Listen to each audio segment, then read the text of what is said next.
Hello everyone, welcome back to my channel, or welcome if you are new here. I'm Janelle, and in today's video, I'm going to do a part 2 to my modesty video. If you have not seen my modesty video, I will have that up here for you. That video is pretty much dedicated to the external part of modesty. Are we treating our body like a temple, or are we sexualizing ourselves externally? It's more about what we're wearing and things like that. Whereas today, I'm going to talk about modesty from within. Modesty is not only about dressing a little bit more covered and the absence of over-sexualizing yourselves and like sexual immorality and things like that, but it also is in the way that we act, in the way that we present ourselves to others. We are supposed to be the salt of the earth, so we should be living in holiness. I've been reading quite a bit of the New Testament and getting through a lot recently, and in the New Testament, Paul writes a lot of these books to different groups of people. In each of those books, he's telling them how to live a holy life, how to be blameless before God, and how God will continue to work on us if we put him first until the day of judgment. In reading all of that, it reminds me of modesty and how the way we ought to live should be in a modest fashion. And so one thing I think of instantly are the fruits of the Spirit. So we're going to turn to Galatians chapter 5, verse 22 and 23. But the fruit of the Spirit is love, joy, peace, patience, kindness, goodness, faithfulness, gentleness, and self-control. So when we live in love, the opposite of love is hate. So we don't want to be hateful towards one another. We don't want to be revengeful and competitive and envious and all of these emotions. That is not a humble, modest heart or a humble, modest spirit. So living in love for one another truly is, where can I help somebody who's lacking where I have abundance? Or how can I understand someone that is really hard for me to understand, why they do the things they do or why they don't do the things they should be doing, etc. Patience as well. You don't see a modest person living for the Lord being extremely impatient and frustrated and angry and instantly needing something right away. We as Christians should understand that there is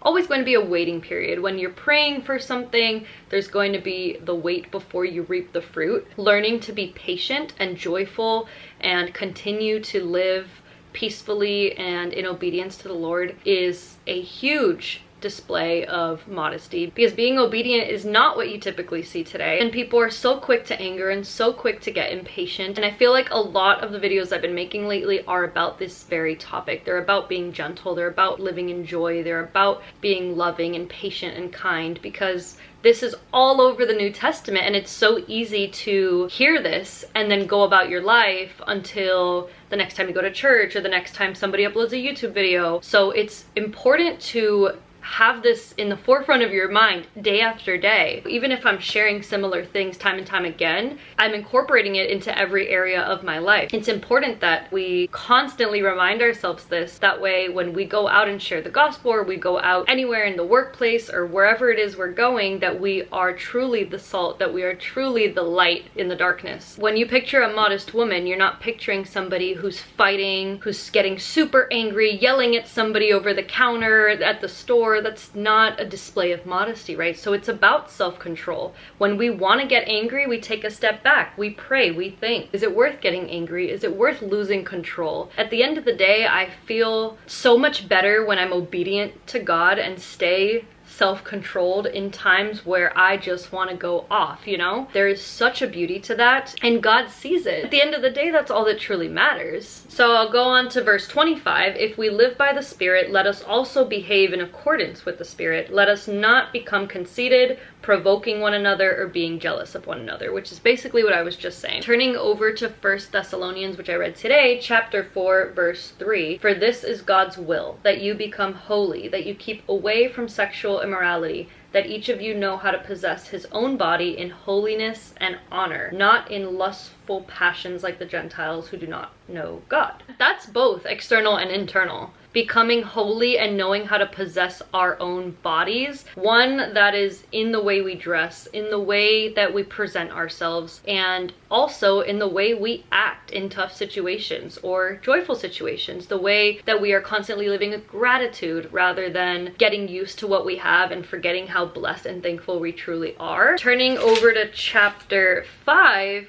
verse 14 through 17, it says, "Comfort the discouraged, help the weak, be patient towards all. See that no one pays back evil for evil to anyone, but always pursue what is good for one another and for all. Always rejoice, constantly pray, in everything give thanks." And I also highlighted verse 22, "Stay away from every form of evil." What is this telling us? This is telling us to focus on the good. Today, people will say, but that's not real life, that's unrealistic, there is so much going on in the world, we need to pay attention to that. Some of that is true, but be careful not to be deceived. Don't be deceived by the media. Don't be deceived by things that are going on at your job, the drama, whatever the case may be. Stick to your solid truth. We are in the world, but we are not of the world. We see that we are told not to pay back evil with evil. You don't see a modest person living obedient for the Lord seeking revenge, seeking evil. But there's always temptation. There's a constant battle of flesh and spirit. We as Christians need to remember to stand firm and that God called us for a purpose. Another thing that this makes me think of is a lot of people will use the phrase,